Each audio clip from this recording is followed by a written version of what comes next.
3160 North Clark, yes! I'm your host, Thomas Bottoms. This is the comedy show that I like to say has no budget, no future, no morals. All right, there we go. No budget, no future, no morals. I always like to say we're aiming low for success. Someone asked me, how low is that? I said, did a show occur? They said, yes. I said, success. I'm not promising anything good. Well, heck, that currently applies to our administration, I think. Before that we started, our great comedian Phil Burns commented about a Trump rally, and apparently we no longer insult widows of fallen soldiers. We now insult sexual assault victims, and he said it was okay because he won. Because I'm now channeling like the Misfits from Jim and the Holograms, or winning is everything, it isn't how you play the game. Why am I the only one who knows about Jim and the Holograms? That's a long, long time ago. I don't know, just because you win with a bad idea doesn't magically turn it into a good idea overnight. I don't know. And then there's some games I don't want to win. Like there's a board game called Who's the Biggest Pervert? Where they ask very personal questions, and I never win. I'm comfortable metal, and I'm kind of okay with that. I've made rent before, but I don't do it regularly. Like, I'm okay with that. It's okay looking at me like you have no clue what I'm talking about. It's all right. It was announced today that Mitch McConnell is looking to repeal Medicare, Medicaid, and Social Security, that he feels we have to stop these entitlement programs. I have to now ask my bank that the money I put into my account, I want to make sure those are entitlements, or will I get that money back? Not sure how that works exactly. But I will have to say we now have to call all Republican tax cuts just rape the nation programs. Yeah. Too dark, too serious. I don't know. Too soon. Let's see, Trump insulted Elizabeth Warren about her DNA. It's okay, Stormy Daniels insulted Trump about his DNA. He called Stormy Daniels a horse face. When I look at Melania Trump, I think, trophy wife. I look at Trump and I just think Russian whore. It's a crazy, crazy world. Like, it's all just keeps piling on. Like, it was only 4 months ago that we had, we played Sally Struthers Feed the Children with Sarah Huckabee Sanders Cage the Children. And they still don't know where those children are. I don't know. It's you can't compare them to Nazis because Nazis were thorough. Like, that's a German trade. We know what happened to Anne Frank. Yeah, it was bad to brand people like cattle, but at least we knew what happened to them. We kept track. Let's see what else is going on in the world. It's crazy. So, everyone, you're going to get 5 to 6 minutes up here. I'm going to light you. This is what the light looks like. I'm going to be sitting right there behind the camera. I always like to play the little game, Ask the Gay. I am the gay, you ask me a question. This is to help loosen us up, if you will. Cut or uncut? Any questions for the gay? Are you going to run for president soon? Am I going to run for president? I wasn't even born in this country. I'm hoping they don't revoke my citizenship. Oh yeah, no, I have a radio show, and a couple of weekends ago I got a little bit too expressive on my views, and I just have to say, the current administration reminds me of when I moved to Chicago 12 years ago. I celebrated, happy me, I lasted 12 years here in Chicago. I moved in October 1st. October 5th, the landlord turned the apartment into a condo. He sold it in December, and then we had to move out by February 14th, and this was all with a 6-month lease, and yes, we paid a deposit. Yes, he broke the lease. Anyway, he then felt that because one of the roommates had bad-mouthed the apartment to the new owners, he didn't have to give us our deposit back. And that's when I got on the phone and I said to him, we mail our rent checks to your home. And that's how I feel about this current administration. The man likes to put his name on buildings. I don't have to light the match, I'm flaming enough already. Any more questions for the gay? In the past I've been asked, Thomas, are you attracted to Dutch ovens? And I take offense to that because my father's Dutch and my mother's Jewish. I've also been asked, where's the weirdest place you've had sex? And that was easy for me to answer. A vagina. Clinical term, we're allowed to say that. Any more questions for the gay? What's your favorite breakfast cereal? What is my favorite breakfast cereal? It's not Kix. Mom likes Kix for what Kix are not. I like Kix because I don't have it in my house. I have learned like grape nuts is the best munchie food. Like 1/2 bowl of grape nuts and you don't want to eat for the rest of your life. It just, and it's also healthy. It is a little bit healthy unless you're one of those that, you get wasted and buy a like veggie tray. So what is my favorite cereal? I don't know. I had like really bad parents, so they sent me to school hungry, and unless I got on the free lunch program, I didn't get lunch. Like it was one of those things. Like ramen noodles is still my comfort food. What cereals do I like? I like oatmeal. I guess I like it served hot. Maple brown sugar. That's it. I try and mix it up, but if I had to eat maple and brown sugar every day, that's just tasty for me. It's just tasty. Any more questions for the gay? Someone asked if I preferred circumcised or uncircumcised. And I have to actually say I prefer circumcised because when I was coming out as gay, I went on a date and I didn't know what I was doing. And he was uncircumcised, and I have a gap in my front teeth. And I felt something get caught, and I panicked. Yeah, that's screaming. That's what you heard. And I was like, what is this? And we had to rush to the emergency room. It was really awkward. And of course, there was no second date. And what's really worse is I couldn't charge him full price for the bris. I'm only half Jewish. So I'm your horrible host, Thomas Bottoms. We're going to get this comedy train wreck going. Are we ready? Don't forget about Jason behind the bar. We've got $3 domestic bottles, $4 well drinks, and $4 Jaeger shots and Fireball shots. And if you don't drink, you can go ahead and buy me a drink. Vodka's my little black dress. I feel it goes with everything. Someone wanted to test me on that, and yes, with prune juice, it's called a colon blow. It goes down smooth, but doesn't come out smooth. So, let's bring up our first comedian. Give a round of applause to Sabeen Sadiq. Thank you. Cool. Okay, so chair, table in the middle. No bad words. You don't need to worry about that. I come from a household where if I say shoot, my dad will be like, oh, honey! I'm guilty when I say shoot. That's who I am. Violently Midwestern, right? That's what that feels like. Okay. I'm in a weird place. I went on 2 Tinder dates with a guy. It was already off to a rocky start because of his name. His name was Payman, which is the name of the satanic being in the movie Hereditary. So I felt pretty unsafe every time I got high after our date. I'd go home and be like, is this Satan trying to kill me? But I wanted a free dinner.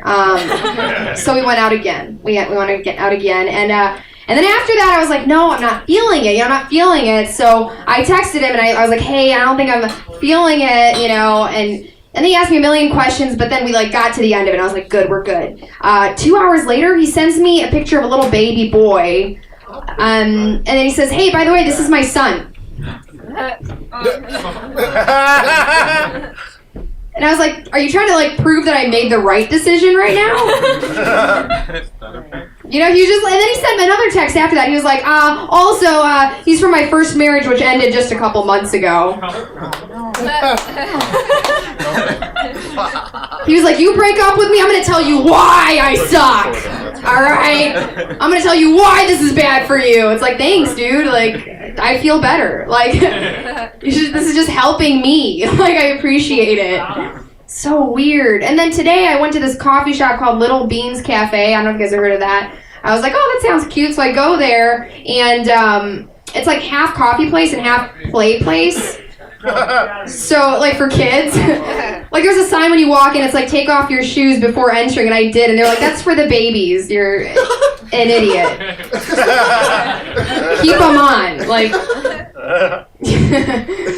and I walked in, I sat down, and there were just all these, like, young dads and their kids, and I was just like, what am I putting out in the universe? Like, first payment and now hot dads all around me. Like, I'm sending out these vibes that I just want to be with a father. Like, I'm tasteful. Like, I'd wait till the divorce is over before I made my move.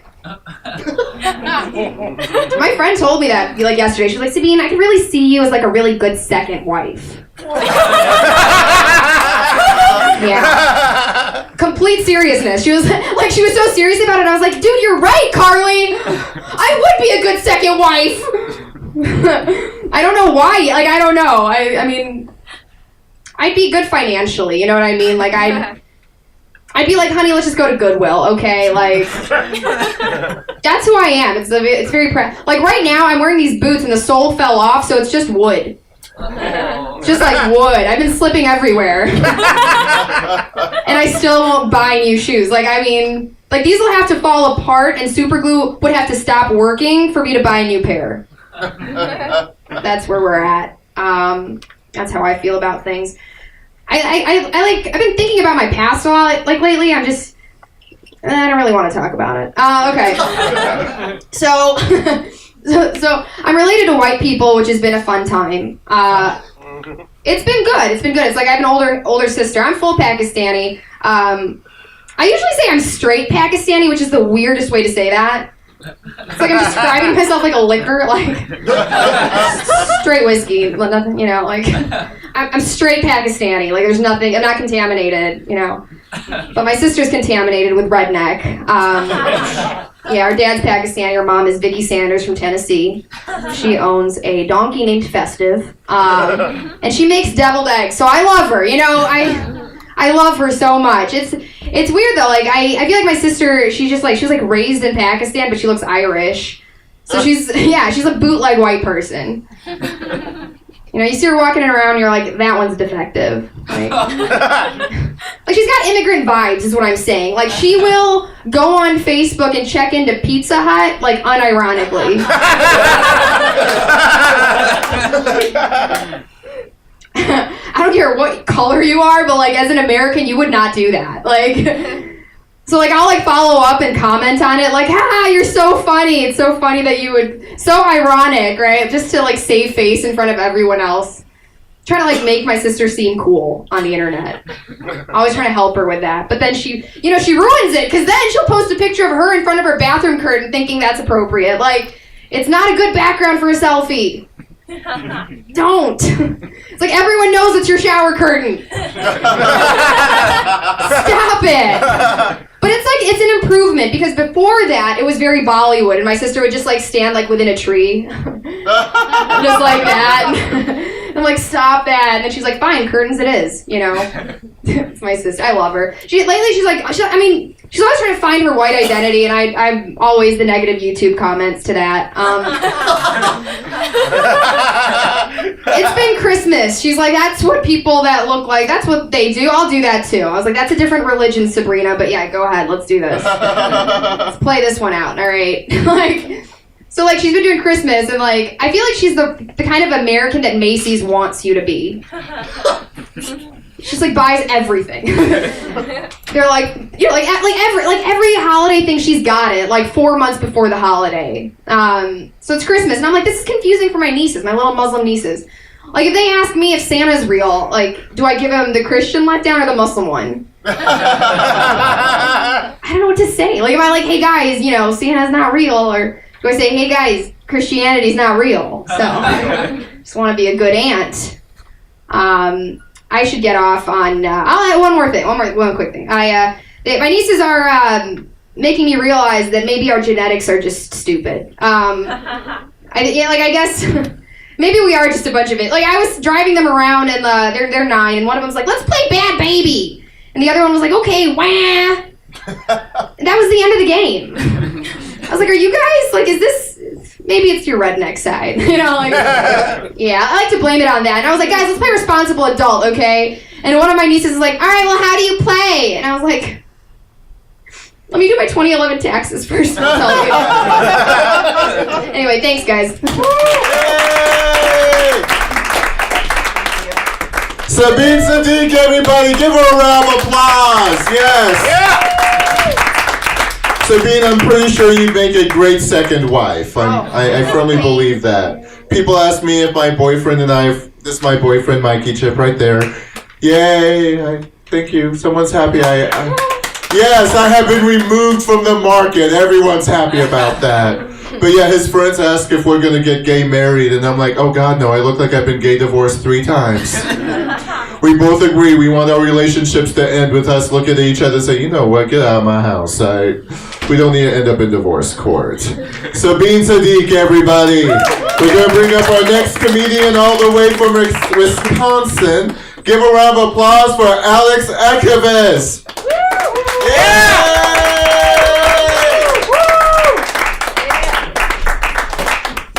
Hello, everyone. So you look like my long-lost sister. Well, yeah. Oh, man, it is that spooky time of year, yeah. I was thinking with my hair, how it's growing out right now. I was like, I could just, like, duct tape, like, some, like, butter knives on my fists and be, like, a Mexican Wolverine this year. I feel like that'd be pretty chill. You know, save me a lot of money. I was Spider-Man last year, and I didn't like it because I couldn't really drink through the mask. So it was don't ever do it. Don't wear tights for Halloween. It's really dumb. It'd be cold. Nah, man. I quit my office job recently. It was a call center. No, man. It was weird. I was like the only brown person there. I was like trying to like go and like meet some Indian people and see if like I could like blend in, and see if like I could like get cultured really quick. Like I don't know, like I'm from like a Hispanic background, and like we get like this white privilege like talk all the time, but like there's like brown privilege, like totally. Like my dad makes me feel like a sack of donkey like poop all the time because he'll be like, well, yeah, son, why are you always on your phone? Why are you always complaining? And I'm just like, this is what we do nowadays, Dad. We just go on our phone and we do things. This is how it works. And my dad was like, well, when I was your age, I would go to our downtown square and I would play with donkey poop and we would get pieces of string and time on flies and we just watch that stuff go all around in circles. And I'm looking at my dad, I'm like, what is your problem? I want to deport you. I'm going to call you, like, I'll call you, like, I'm like, but he's right, though. I do go on my phone a lot, you know. Being on your phone is kind of depressing, you know. What I don't like, dating scene is really awkward. It's like, you know, people have these expectations to like, kind of like do the nasty right away, you know, and like it's like mating calls, you know, people's bios are like mating calls. Like you see that 420 friendly, and it's like it feels like I only sleep with 420 friendly people. I only can be with like Zodiac people. Like I was super salty. This one girl, she asked me, she's like, Alex, what's your zodiac sign? And I was like, I'm a Sagittarius. And she's like, I'm going to unmatch you. I'm sorry, I'm a Capricorn. And I was like, what? You're not even judging me by the color of my skin or my personality? You just judging me because I was born? So if like my parents hooked up sooner, we would have been good. If I was like a Aries? She's like, yeah, that's how it works. I'm like, man, that sucks. What if a cop pulled me over and he's like, you know how I pulled you over, sir? I was like, is it because I'm a Sagittarius and you're a Capricorn? Exactly right. The stars just lined up. You needed a ticket today. Like, that makes no sense to me, you know? But yeah, I quit that office job. I'm really sad about it though because I made a bet an unexpected best friend. I met this like elderly black woman named Sanji, and like, you know, that stereotype of black don't crack is true, but not just with the looks, but with the personality too, you know. We started gossiping like at the office, and we started talking about that TV show Shameless, and she's like, oh yeah, I love Fiona, she a bad You already know what I was going to say, but I'm watching my mouth because this is tape. Anyway. And Sanji's just so hip, and I was just like, man, Sanji, you're like 60 years old. Like, and then like she's like, yeah, Alex, I don't care, let's go get food together. I'm like, all right, Sanji, let's go get food. We go to McDonald's, and they start advertising 100% Angus beef, and Sanji just looks at me, it's like, Alex, we're not eating here. I'm like, what's wrong? And she's like, they're just serving real beef? They are just serving real beef? What the fajitas were they serving us before? And I was just like, dang, Sanji, you're so smart. I gotta keep hanging out with you. So we go to Chili's and we just start getting drunk and drinking like Long Islands and eating soup. I never eat soup. Okay, I think that's an old person thing, but like now I'm becoming an old person, just eating bowls of soup, and it's like $5 at Chili's, and we get Long Islands. I'm like, this girl knows how to live. She knows how to live. And like we started making more friends. Everyone's like, wow, those guys are so cool. And me and Sanji just walking up all like fresh. And it's like the most unorthodox friendship you could see, you know. Even like the bartenders at Chili was like, it's so sweet that you bring out your grandma. I'm like, no, she's some old black lady I met at my job. And we just like happened to get along because we like watched Shameless. Oh yeah, it's crazy. Sanji like bumps 2 Chainz in her minivan and she's just whipping and she's like just like the bomb. I don't even know how else to describe it. But then we met this one girl who's like 2 like little cubicles down from us, and we started like reading books. You know, I don't know. She got me into reading books too, which is crazy because like I usually just read Reading Rainbow and then I call it a day. You know, I don't read all those books. But like there's this one girl who's reading this book. Her name was Bree, and she was reading this book called Boy Toy. Have you guys heard that book? Nah. It's a very erotic thriller kind of book. And like I didn't know that. It's about this kid who's like in middle school who gets molested by a teacher. And like we all start reading it, and she's like just passing it after she's done, and I start reading and I'm like, yo, this is uncomfortable. This is giving me like an awkward boner in like the cubicle class, because I'm like, I did not realize how descriptive books could get. You know, books, they go into detail. You know, they do that. This ain't Reading Rainbow anymore. And like I'm just over here like, well, my thing's squirming, and I'm like, now I'm really in like a very unnormal like situation because I have this elderly black woman on my side, and then this girl who just looks like she's just lost in Mars all the time. She never stares at her computer, and I'm over here like squirming. I'm like, I need to quit this job. This job is really strange for me. So I started working in Starbucks, and you know, I started getting free frappuccinos down. It's pretty nice. All right, guys, that's my set.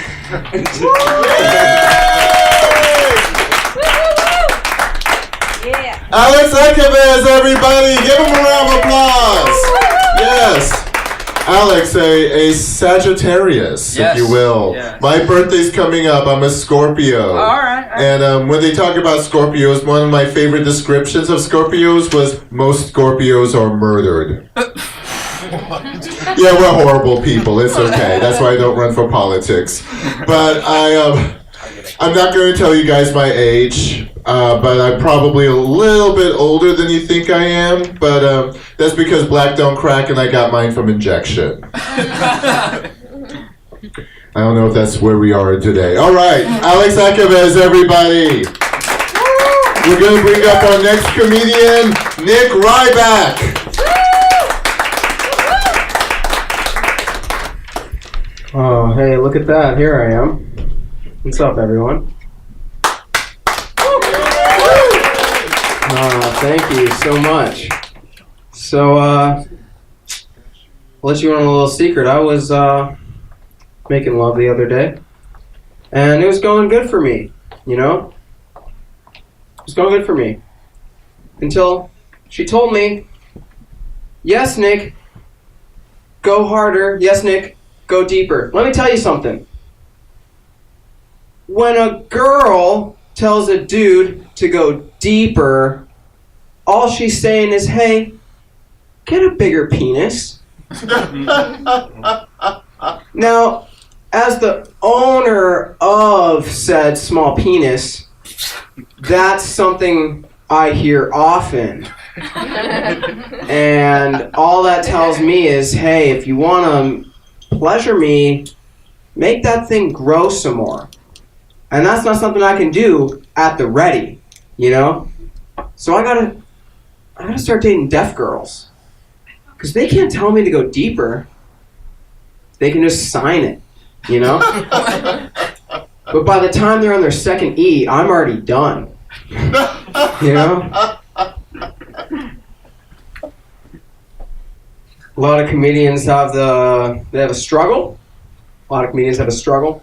Whether that be emotional abuse, physical abuse, depression, mental health issues. But they'll use that struggle to fuel their comedy. It'll make them a better comedian. You know? For example, Pete Davidson. His father died in 9/11. He used that to fuel his comedy, made him a better comedian, helped him cope with his father better. Me, I'm straight white. None of that's ever happened to me. So I can't be a comedian. However, I came so close, right? My best friend in the whole world tried killing himself. And I said, man, I know you're in a dark place. And I was so sad. I said, I know you're in a dark place, but I'm trying to be a comedian. Could you finish the job next time? That was bad. I'm sorry. Thank you. So I look like a 12-year-old, so I don't get laid a lot, but it's a miracle when I do. But I don't because I've deduced it's because for the past couple of years, I'm a junior in college now. Since I was a freshman in college, I've had this wicked itch on the innard of my left butt cheek, right? Really bad. Don't know how to fix it. Okay, haven't gone to a doctor. Very bad itch. No girls want to have sex with a guy whose fingers smell like butthole, right? Yeah, we know that. It's common sense. Well, there's always a light at the end of the tunnel, huh? Do you guys hear about this new Cheetos sweepstakes? Oh, it's great. The Frito-Lay company that manufactures Cheetos has their own sweepstakes called Cheetos Win What You See, which is amazing because, you know, if you see the shape of an object in your Cheetos, you can tell them what shape your Cheeto is in, you can win that thing. So if you see a guitar in the shape of your Cheetos, you send it into them, you win a guitar. That's awesome because a lot of Cheetos happen to look like tubes of anti-itch butthole cream. So that's good. Oh, get this. I teach children chess as a job. 6-year-olds, 7-year-olds, you know. They say relate to your students. Relate to your kids. To be a good teacher. That's hard because all of my students, 6 and 7-year-olds, they're a bunch of sober virgins. So they're all over the place, you know? Now, I dress up as a wizard. I work for Chess Wizards. I'm employed by Chess Wizards. I don't know if I'm supposed to say that on cameras. I just talked about what I just was talking about. But yeah, I have to dress up like a wizard. Now, do I do it for the MILFs? Yeah. Yeah, I do. But do a lot of parents leave their kids with nannies? Yeah. And are they much older? Yeah. So do I see MILFs? No. I don't see any MILFs. Which is fine. Because I live in the suburbs with my grandma. She's 90. She's my new college roommate. It's awesome. We shotgun beers all the time. She's peeing with the door open. It's awesome. I'll leave you guys on this. Growing up, I always thought the phrase well-endowed meant like very polite, well-spoken, good eye contact, all that good stuff. But, you know, I thought it was maybe porn that did that, you know? Well-endowed stepfather teaches his daughter a lesson in manners. I don't know. But I thought that was a well-endowed. But I had to learn the hard way that that's not what it means. You know? I was babysitting this kid. He was awesome. He was so nice, so active, so talkative. But what struck me most about him is that he was so polite. You know? So when his parents got home, I nudged his father a little bit. I said, he probably gets this from his father. But Jeffrey's very well endowed. Okay, that's all I have. Thank you so much. Yay! Give a round of applause for Nick Ryback, everybody! Teaching us that Cheetos resemble anti-butthole itch cream. And I'm thinking similar to an anti-butthole itch cream, Cheetos also leave a residue on your fingers. Ooh, Nick Ryback, everybody! We're going to keep the train wreck going. We're bringing up our next comedian, James McKinley. James McKinley, everybody, all the way from the burbs. Hi, Chicago. This morning I had me a Snickers bar. I came to a realization from that Snickers bar. It's like, the best feature about the Snickers is the fact that I get to have all these nuts in my mouth. Oh my. Ooh! I mean, I'm not gay, I'm just saying, damn. I mean, now it's like when I put a Snickers in my mouth, it's like, not going anywhere for a while. Grab a Snickers. Endorsed by Mia Khalifa. But yeah, man, suburbs is hard, man. It sucks. It may look easier like it was on TV, but it's not scripted in real life, man. Gosh damn. Every time I go to work in the suburb, I feel like I'm the only light bulb that's burnt out. It's not fair. I'm a school bus driver. That makes it even funnier. I mean, I swear, like, I love driving a school bus. It's a chill job, and they have those days. Like, this morning I was driving a school bus. There's this little girl that always gets on my bus. And every single time she gets on the bus, she's so shy. This kid seen me like 12 times this month, and she's still shy. And I'm like, is it the hat? I don't know if it's the hat. Or do I look fat to her? And this kid is like 2 years old, and I'm trying to figure out what am I doing to trigger this kid. I'm just sit here, open the door, and go, hi there. And she... And the worst part about it, though, I mean, I love and I loathe about kids is I know what it feels like to be a parent, and I'm not a parent. Like, I had this kid go on for like literally a whole bus ride. I want my mommy! I want my mommy! I'm sitting there going, oh, okay, I get it. I'm just tired. Okay, let the kids cry it out. Let them get all the energy. Also, that 45 minutes later, oh my God! I mean, you know how you like get so upset at a kid when they keep crying, you just want to turn around and tell them to stop. But the worst part about this, I'm on a school bus. Our school bus have cameras, so that would kind of look bad virally, and I'm trying to be a comedian. I mean, God forbid God forbid I lose it. I mean, I wasn't in a bad mood. I'm sitting there going like, okay, there's a kid, it's cool. I get it. Now I know how it feels to be a parent when I'm not a parent. But part of me is trying to think of Family Guy moment when this kid going, I love my mommy. Oh, shut up! Shut up! Just shut up! Oh! I just want to punch you! Oh! This is in the back of my mind. I'm sitting here like trying to hold my composure and not get scared and jump out and bail out of the vehicle. But at the same time, it's like, I'm going to be patient. Just going to be patient. Finally got to school, and I sat there and said to myself, God damn, that's going to be hard as hell to be a parent. I'm going to be a parent anyway. That'd be kind of cool. You know what else sucks about being in the suburbs? Having to run 2 cats. Just own a cat. That is a lot different than a person in the city owning a cat. In the city, your cat's cool with you. In the suburbs, you owe your cat rent. I don't know how that makes sense, and I'm low income. That sucks even more. I'm the one sleeping on the couch. They got that big bed they got. I'm like, how you...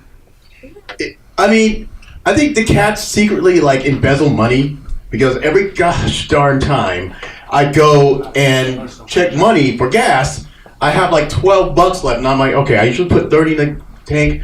So I went to my cat one day, I took one of them, and like they were like looking at me dead in the face as if they got caught or something. So I kind of shook them a little bit, and like wads of cash fell out of their fur. I'm like, okay.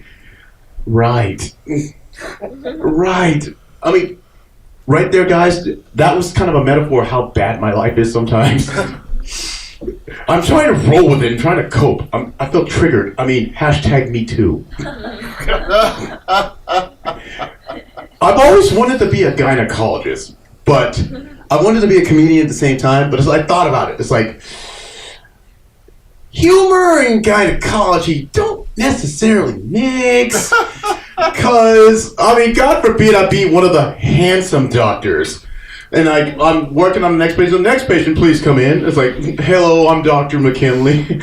Don't worry, everything will be just fine. Don't be nervous. Remember, I put the guy in gynecology.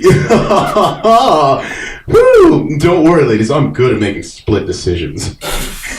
It's so bad. But, like, I thought about this. What if Dr. Jekyll and Mr. Hyde was a gynecologist? You know how funny that would be, though? It's like, hey, ladies, I'm Dr. Jekyll. I put the guy in gynecology. And I put the fear in pap smear. Take your medicine now. Take that cream now, Tina, or it'll be game ovaries for you. You know what I love about my job? I get all the fresh cream pies. Preferably cherry. Wink, wink, ladies. And he brings out like a speculum with googly eyes. Hi, guys. I'm Spalding. Wow, looks like I'm going to go in deep. I'm going fishing today. Oh, I have a twisted mind. And by the end of the day, I'll be on the newspaper with that words "Me Too" over my face.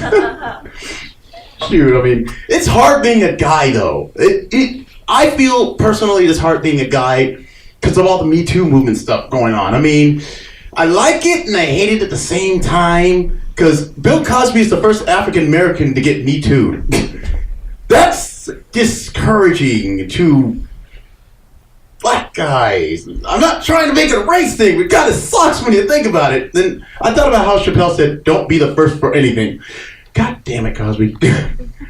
But like, before I go, I'm going to leave you with this though. Like, I absolutely hate reality shows so freaking much. Like, I hate it with a passion. Every single time a reality show pops up, it's not real enough. It's like, it feels so scripted. Just like Kanye West meeting with Trump. And that dude's crazier than my stupid cat. And I love my cat to death. But like, anyways, going back to the reality show, like, why is it that every single time a reality show pops up, it's something very petty? For example, the Kardashians. What is so important about their life? I mean, I don't get it. And then also, the one show I hate with a passion, Survivor. I can't stand that show, I swear. It's a bunch of grown folks on playground equipment on an exotic island. That's Survivor in a nutshell. I mean, give me the rights to Survivor. I swear to God, I will put a sniper on that so quickly. Red dot, you're voted off. Hell, the first season started. You know how you see the cast member? By the time that intro finishes, you got 3 folks left. That's it. A total of 8, gone down to 3. I'm like, holy crap, who's doing this? The Punisher? Anyways, guys, that's my time. My name is James McKinley. Thank you so much. James McKinley, everybody. His favorite candy bar is Snickers. It really satisfies. Mine's Payday. Either way, I can take it. Heyo. Heyo, yes. Twice a month, weekly, I'll take my payday. You mentioned reality shows, James, and I have to say, after watching the whole Supreme Court Judge Kavanaugh trial thingy, whatever that was, I went back to watch Flavor of Love because I wanted to see people act civil with decorum. Oh, it's been a while. It's been a while. I've had my hashtag #MeToo moments. I met with an agent recently, and he had me meet him at his apartment, where then I met his 2 roommates who were apparently hanging out in their boxers. I was like, oh my God, is this an episode of Eliminate, or am I going to be Kavanaugh? Come on, ride the train. The Reddit. Anyway, Is that horrible? I don't know. I did have a Weinstein moment. A couple years ago, I was brought in for a voiceover audition. That wasn't a microphone, but it was a 30-second audition. Steve McKinley, everybody. Give him a round of applause. Don't forget to visit Jason behind the bar here at Shakers. We got $3 domestic bottles, $4 well drinks, and $4 fireball shots and Jaeger. We're going to move on to our next comedian. Give a round of applause to Harry Breitner.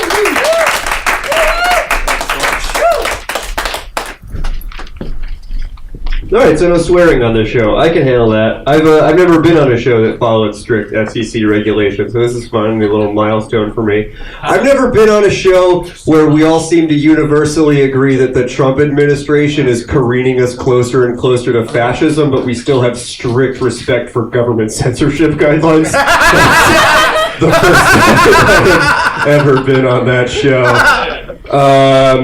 You guys, I find it really peculiar that the only two demographics of people who jump rope are 5-year-olds and professional boxers. But I don't know, maybe jumping rope is just what you do when you can't read.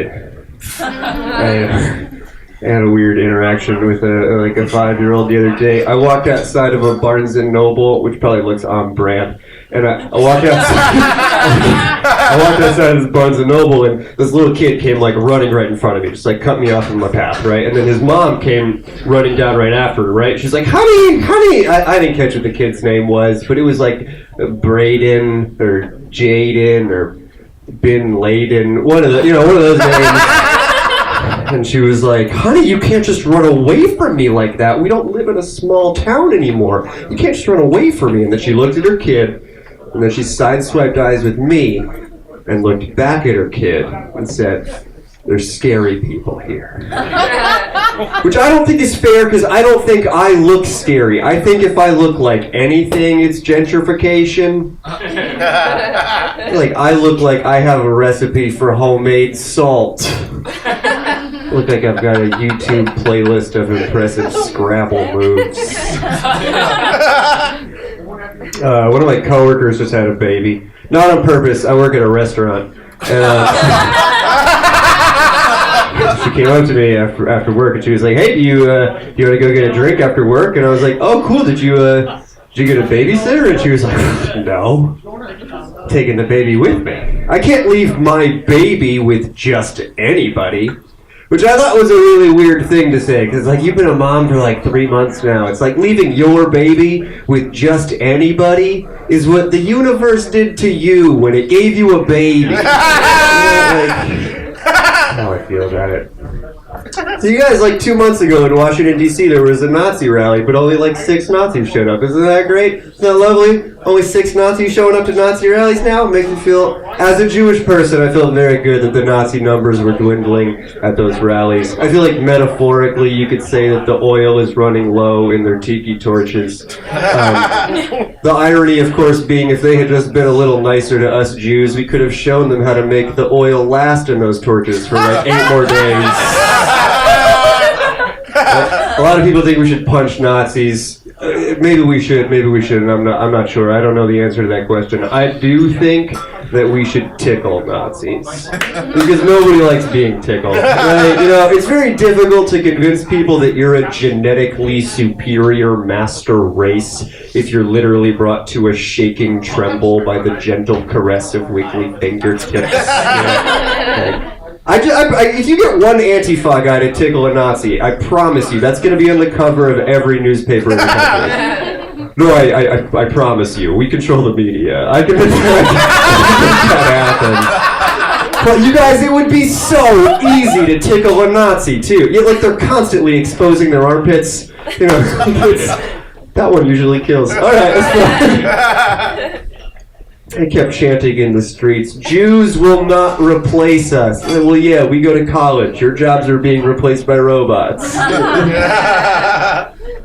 They kept saying, this isn't about white supremacy. We're just protecting Confederate statues. We're just protecting America's history. And we all know that that's not. That's not true. But listen, I think we should tear down all military statues. Any statue of any soldier, I think we should tear that down. Because for me, the metaphor is just a little too on the nose, right? It's like we build a statue of a soldier, we put it in a public park, we leave it there overnight, we walk by it without noticing it, it gets rained on, birds poop on it. It's like we treat these statues of soldiers like they're veterans. I'm gonna leave you here. I'm a vegetarian, but I also hate dogs because I don't want anybody to like me. And I don't know if you guys read this, but like a few months ago, a police department in Decatur, Illinois, put out a statement where they said that if Illinois legalizes recreational marijuana, they're gonna have to put down all of their police dogs. And I think that sounds really extreme. But if that's what it takes to kill a few dogs. Thanks, guys. My name's Harry Breitner. Harry Breitner, everybody! Give him a round of applause! Yes! Oh my god, we have a kinship. I hate dogs too. You're like, oh, my dog loves you. I know, he keeps biting me. We're gonna keep it going. Give a round of applause for our next comedian, Nick Mayer! Keep it going for Thomas Bottoms. I'm gonna pin him as the top. That's just me. I nailed it. He got it. I just moved to Chicago, and man, winters here are tough. I also just feel like Chicago has so many correlations with like Game of Thrones. Any Game of Thrones fans in the house? Yeah. All right, there we go. I feel like everybody I talk to in Chicago has stuck in this constant mentality of like, winter is coming. And, you know, people are always worried about all the White Walkers coming to their neighborhoods too, you know? Got a fancy word for it here, like gentrification or something. Yeah, it's a thing here. It's fun. But I moved to Logan Square, and it's interesting. There's a lot of hipsters in Logan Square. And I feel like I couldn't help but notice that there's so many correlations between like hipsters and hippies. Like if you think about it, like the Black Lives Matter movement's kind of like our civil rights. Afghanistan's kind of like our Vietnam. Trump's kind of like our Nixon. Just sucks for us though, because like Tinder's our sexual revolution. And Coachella's a really shitty Woodstock. Sucks. But what was I going to talk about? Who likes sex? Got some sex fans here. Big fans of sex. I think we all came from sex is where initially it happened. So yeah, there's a transition there, I suppose. Anybody got some children here? Children of parents somewhere out here? I'm originally from California, and my parents, they're very progressive. And it's really great to have progressive parents until just one of them decides to be polyamorous. Conversation you should have. It's a hip thing to do, really. But it's cool. I think most people's parents like passive aggressive, but it's weird for me because my parents like passive progressive. So when my dad decided to be polyamorous, he didn't tell my mom. Yeah, that's it on the nose. Alright, I'm preaching to the choir. I think we got a room full of comedians. We don't know. But when my parents went through the divorce, it was interesting to watch. You know, like they had to split up all the assets and everything. There was like the house, the car, the bills. And you know, like my parents fell out of love, you know, but they're cheap. So they stayed together for the family plan. They say, people say people stay together for like the children, but this one was just for the discounts. But like I said, I am a fan of sex. I think I heard some other pro-sexers out there. It's a pro-sex positive crowd. I feel it. But I'm a germaphobe, so sex is just weird for me. Like, I was having sex the other day, and we were getting down to the foreplay, and I was just kissing my way down the back, and I got to the butt. And and like immediately it just crossed my mind. I was like, ugh. Probably on a public toilet seat today, wasn't it? So you know, if I don't get chlamydia from this ironically unprotected sex, Might get hepatitis C from that Cold Stone toilet seat, huh? Like, I won't wear a condom, but I'll throw a dental dam over that butt cheek, you know? Can't play too safe. Who wasn't in sex ed? Dental dams, you gotta play safe. There's only a 99% way to play safe. Abstinence is the only real way. Abstinence plus fans in the crowd? Yes. Really? Yes. Really? Oh God, no. Okay. But thanks for playing along. That was nice. That was really nice. I'm not good at, like, sex talk or anything. And, like, I'm not good at sex talk, so I don't call it dirty talk, number one, exhibit A. But that always comes into play. But, like, I also don't, like, breathe heavily. And I was getting criticized the other day. Like, my partner said to me, like, you don't even talk much. You don't even breathe heavily. How do I know you're into it? I was like, I'm sorry, I do yoga. I know how to breathe properly. My bad. I was actually having sex the other day again. And it came, like, really, really fast. So fast that my partner laughed at me. Which is fine, because I'm a comedian, so it's a win-win. But I tell everybody I'm a stand-up comedian. It's just a creative way of saying I'm a waiter. And I was waiting tables the other day and noticed that there was a woman breastfeeding in my section. Right? As an ambassador of the restaurant, I had to walk right up to her and I said, excuse me, ma'am? We don't allow any outside food or drink in here. I know. Upper management. I'm sorry. I noticed that you smuggled it in under your shirt and everything, but I'm gonna leave on that restaurant joke. Huh? How about Thomas Bottom, Shakers on Clark? Thank you so much. Nick Mayer, everybody, give him a round of applause. He asked me about abstinence, and Nick, I have to admit I'm a virgin.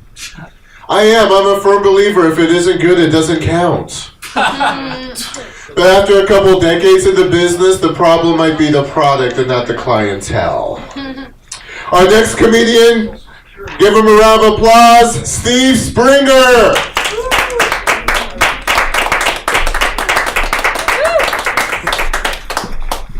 Well, good morning, everybody. I'm sorry, I meant good evening. See, I'm a night owl. I just got up an hour ago, and so this is morning.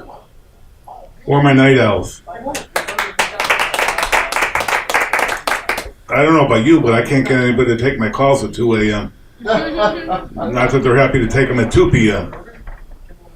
So, anybody want to give me their number so I can call you later? In fact, I'm so desperate and lonely at 2 in the morning that I've gotten a call on the suicide hotline. Not that I'm suicidal. So that Judy, the hotline worker, is only working all night too. She took down my number and now she calls me when she gets off at 4 a.m. Who calls anybody at 4 a.m.? Well, I had a great day today. Went to a funeral. Let's go, I didn't know the guy, so it's no big deal anyway. Went for the free lunch buffet afterwards. See, going comedy, I don't make a lot of money. So you soon found out why. So my free time, I like to scan the obituaries.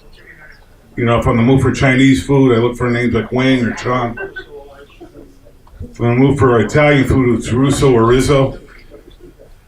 Guess what I do if I'm thirsty? It's O'Malley or O'Reilly. If anybody asks how I know they're deceased, I just start crying. Who wants to see a fat man cry anyways? As growing up Jewish, I know better than to go to a Jewish funeral.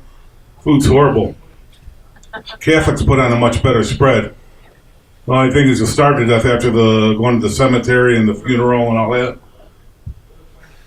But that reminds me of the first time going to a Catholic church. I was sitting down, and a guy goes up and faints at the cross. I go to help him out, like, you know, I figured I should. I'm a gentleman. Anyways, he ended up that he was kneeling to pray. Nothing like a church full of Catholics laughing at the lone Jew. Like I said earlier, I don't make a lot of money doing comedy. And to prove it, one time I did a gig downstate. Guy paid me with tickets to a gentleman's club. Really, it really happened. And I didn't think it was a big deal because I always wanted to be in a club. And I am a gentleman. Imagine my surprise at all those naked women. So I'm in there with no paper money. And, the waitress gave me a dirty look because I asked if they take quarters. In fact, the dancers hoot and holler if you try to help them pick money up off the stage. And I'm thinking, they have no pockets or purses. And it is a gentleman's club, and I'm a gentleman. So I got one dancer to take a liking to me, and she ended up giving me a lap dance, or in my case, a chest dance. I do a lot of internet dating. The dates that I do get off the internet. The hard part? Cut my prom date out of the picture.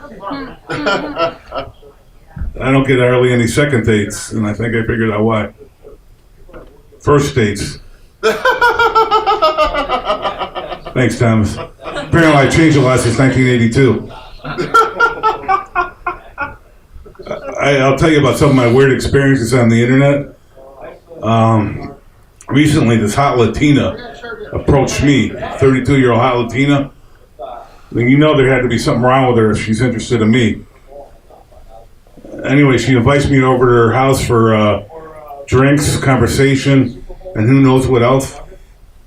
Most people would have connected the dots there, but I guess that's why they call me Naive Steve. So anyways, I get to her house, and there's a guy running out, tucking in his shirt as he's running out. Figured he must be a neighbor. That would have been another clue that I didn't catch. And then she opens the door, and she's just as beautiful or more beautiful in person than she was on the internet. And for a woman with 5 kids, she had the neatest, cleanest studio apartment I've ever seen. Anyways, I get ready to pour a drink. Poured us a drink of Crown Royal. Figure it's time to make my move. So I look at her in the eyes and I say, I want a relationship. She looks at me and says, I just want to pay the rent. See, in theory, I'm not against paying for sex, but in reality, it's not something I do. So I did what most of you would do. Got the hell out of there. A memory I'll never forget, and I'll carry to my grave. Just real quick, all right?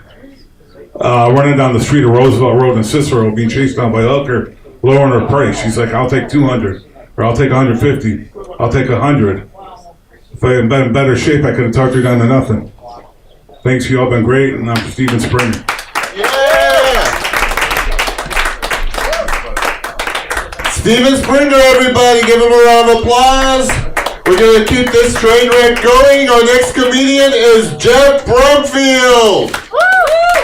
Yes. Thank you. Shakers, what's up? What's up? So I had to stop going to Hooters. I stopped going to Hooters because I've only been to Hooters 3 times, 3 different locations. Every time, my waitress was pregnant. And like, is this a joke? What's going on? Do I tip for 2? I don't know. I'm only used to 20%. I'm not good at mental math. I can't do it. Somebody help me out, right? It's kind of crazy because Hooters is closing down a lot of restaurants because of millennials. We don't like breasts anymore. We don't like boobies anymore. And I'm all for it, Because like when you go to a Hooters, the waitress is in your face. She's all up in your grill with her boobs that aren't even her parents. Like, are you having a good time? Can I get you another drink? She has no idea I just watched a Human Centipede parody on Pornhub. No, I'm not having fun. This is boring me. Like, your boobs just aren't doing it for me anymore. Going to Hooters for a fun time is like asking your grandparents what they did to pass time in the 40s. Like, oh, we used to play kick the can and beat up the queer kid down the street and listen to radio talk shows. Like, whoa, grandpa. People don't do that for fun anymore. Jesus. Times have changed. Hooters, I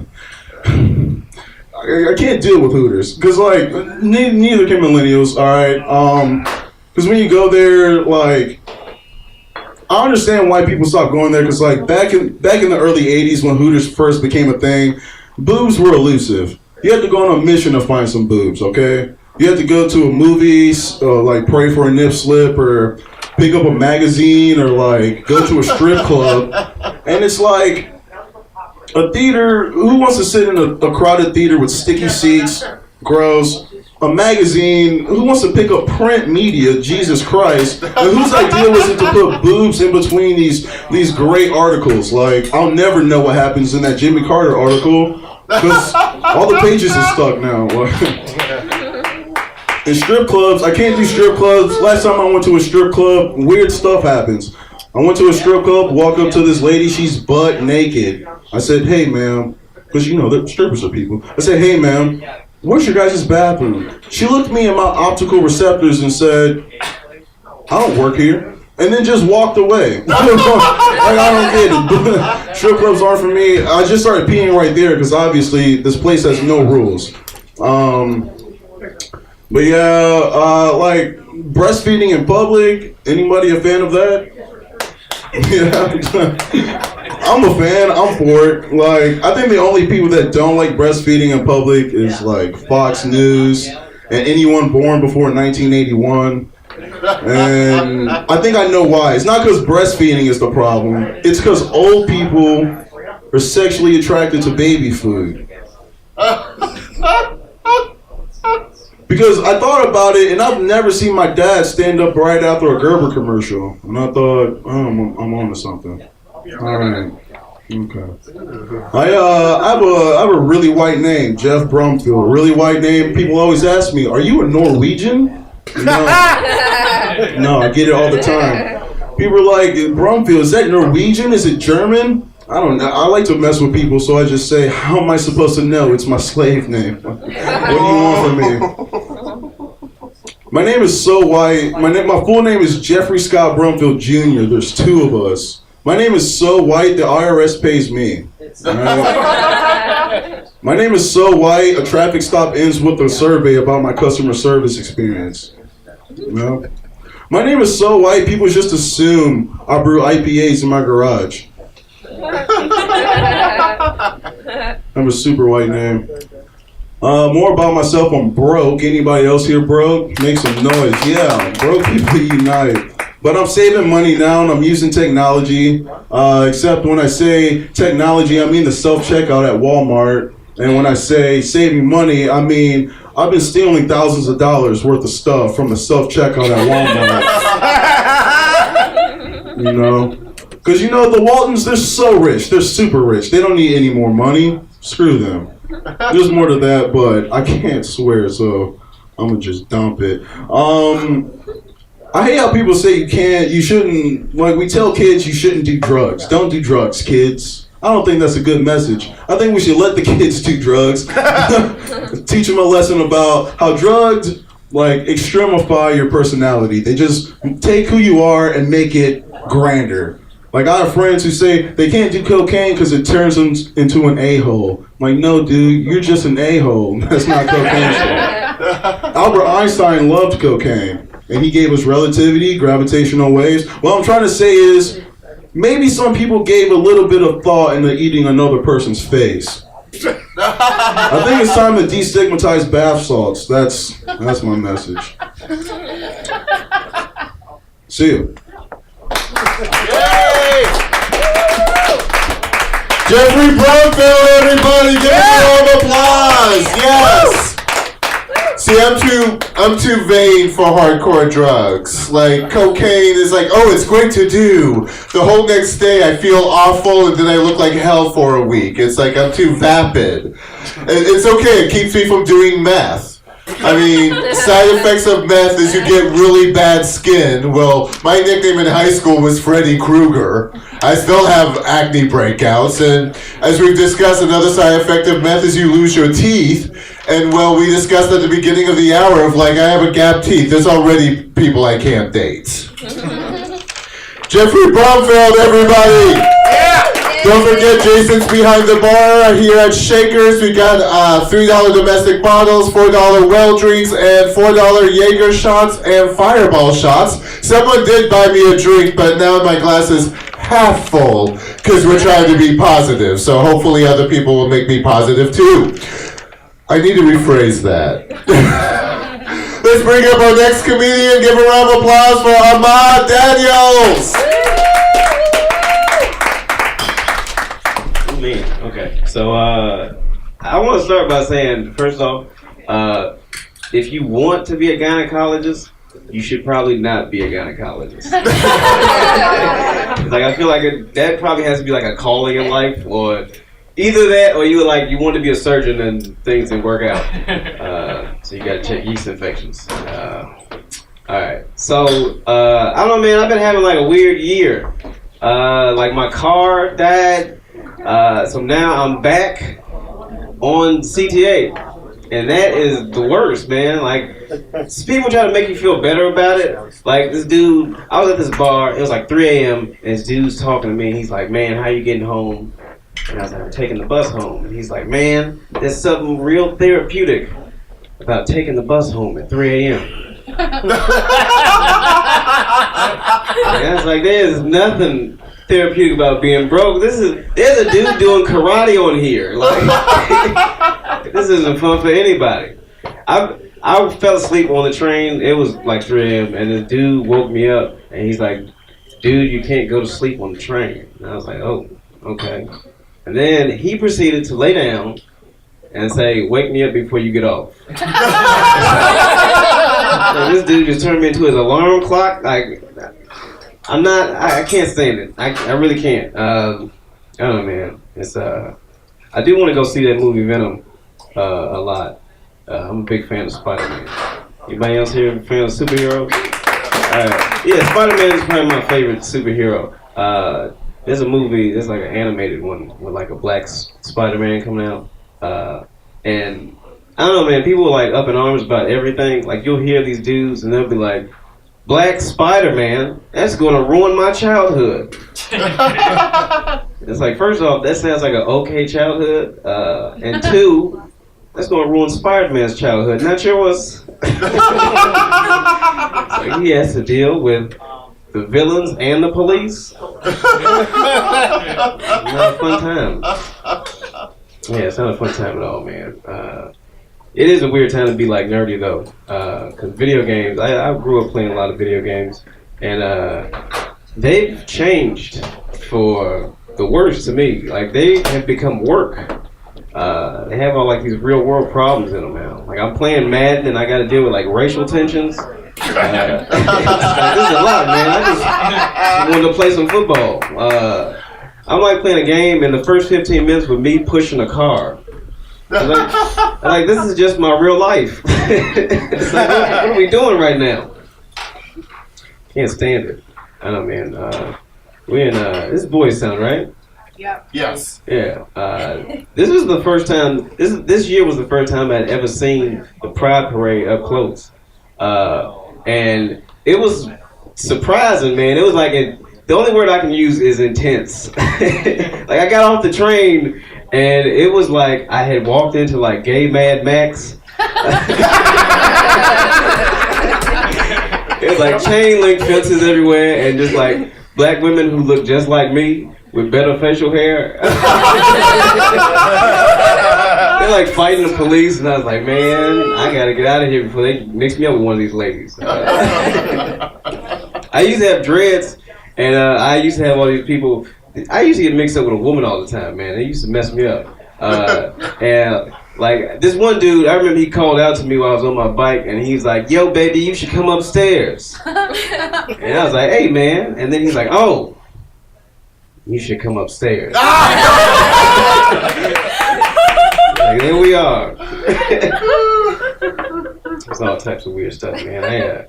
I meet a lot of random people, and they come up to you. They saw all this crazy stuff to you, man. Like, this lady came up to me, and she started her conversation in the craziest way I've ever heard. She said, well, I gotta go fight my son-in-law. And I was like, what? And then she's like, yeah, I gotta go fight my son-in-law because my daughter just called me.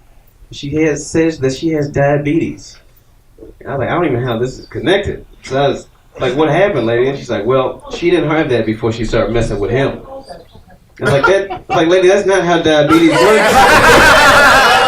It's not an STD. I don't think you know what's going on. You know, it's, I I recently got heckled in like the worst way possible. Somebody called me. They called me the white trash of black people. Wow. I know it was crazy because I was like, white trash. I was like, that's not even applicable, bro. And then I woke up the next morning and I was like, I think that dude called me the N-word. Just hidden under the layers.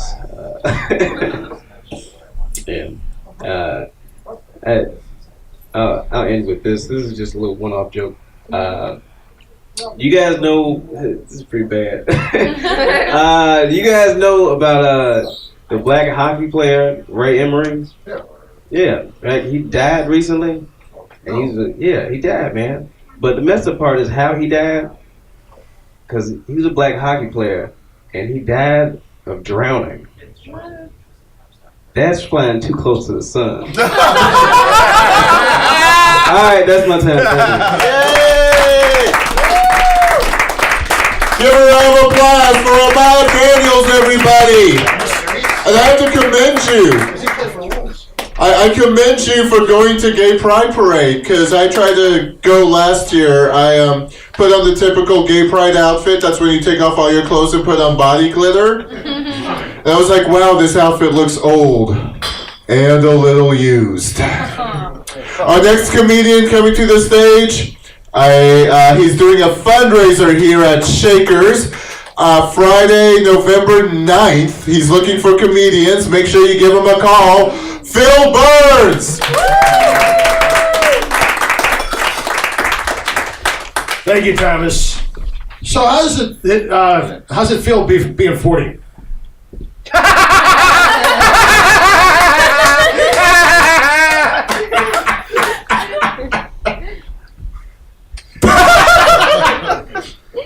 So I know people. So what does everybody think of the Trump lanterns? Everybody's got them in their houses, but the bad thing is, the real one's going to stay until 2020, unless good things happen. Like we bring up, not James Earl Ray. The hell's the guy that shot Kennedy? Lee Harvey. Yeah, we got to